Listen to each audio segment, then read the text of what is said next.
ആലപ്പുഴ ഹരിപ്പാട്ട് യുവമാന്ത്രിക അമ്മുവിന്റെ വിവാഹ ചടങ്ങും magic show പോലെയായി. വരനും വധുവും പന്തലിൽ എത്തിയത് തന്നെ എല്ലാവരെയും ഞെട്ടിച്ചുകൊണ്ടാണ്. സമയം രാവിലെ 11:30. സ്റ്റേജ് ഷോ പോലെ ആദ്യം അവതാരക വേദിയിലെത്തി. മുഹൂർത്ത സമയമായിട്ടും വരനെയും വധുവിനെയും കാണാനില്ല. നവദമ്പതികളെ പരിചയപ്പെടുത്താനാവാതെ അവതാരകയും കുടുങ്ങി. കല്യാണത്തിനെത്തിയവരും ഞെട്ടി.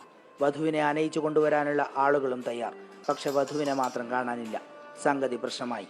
വിവാഹ ചരിത്രത്തിൽ ആദ്യമായി വധു മായാജാലത്തിലൂടെ പ്രത്യക്ഷപ്പെടുകയാണെന്ന് അറിയിച്ചതോടെ എത്തിയവർക്ക് സമാധാനമായി. നവവധു അമ്മു ആർട്ടിസ്റ്റ് സുജാതൻ പ്രത്യേകം തയ്യാറാക്കിയ വേദിയിൽ പുകച്ചുരുളുകൾക്കിടയിൽ നിന്ന് ഉയർന്നു വന്നു.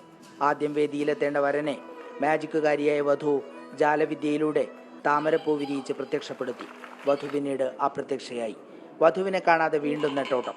അപ്പോഴേക്കും വേദിക്ക് പുറത്ത് ആനയിക്കാൻ തയ്യാറാക്കിയവരുടെ കൂട്ടത്തിൽ അമ്മു എത്തിയിരുന്നു. രണ്ടുപേരും വേദിയിലെത്തിയതോടെ സാധാരണ രീതിയിൽ വിവാഹ ചടങ്ങുകൾ പുരോഗമിച്ചു.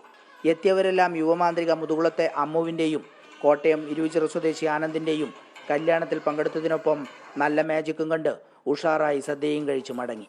പണ്ട് മുതലേ അമ്മനെ കൊണ്ടുവരുന്ന മാജിക്കിൽ ഇത്രയും അവളെ ചെയ്യാൻ പ്രോത്സാഹിപ്പിക്കുന്നില്ല അവളുടെ അച്ഛൻ തന്നെയാണ്. അവളുടെ കല്യാണ ദിവസമായി ഇന്ന് അതൊരു മാജിക്കിലൂടെ തന്നെ വേണമെന്ന് അച്ഛൻ്റെ ആയിരുന്നു. ശരിക്കും അച്ഛൻ്റെ തീരുമാനം തന്നെയാണ്. ഏഷ്യാനെറ്റ് ന്യൂസ്, ആലപ്പുഴ.